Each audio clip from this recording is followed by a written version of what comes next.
کاش رونالدو هم شبیه مسی همچین آدمی توی زندگیش بود، اون وقت دیگه حسرت هیچی رو نمیخورد.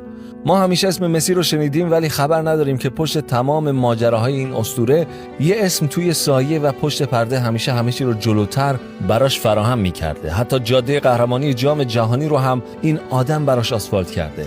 اون اولین مربی لئو توی 4 سالگی، اولین استعدادیاب لئو توی 7 سالگی و اولین مدیر برنامه‌اش توی 13 سالگی بوده. ولی هیچ وقت و هیچ جا نه اسمی ازش شنیده شد نه تصویری ازش در اومد.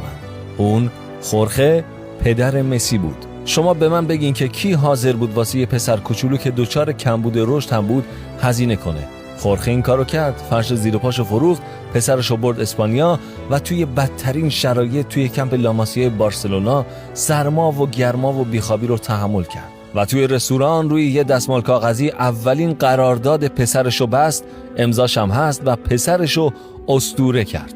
بخش تلخ ماجرا اونجاست که خورخه هیچ وقت نخواستیده بشه و در نهایت امروز توی 68 سالگی در سکوت خبری فوت شد.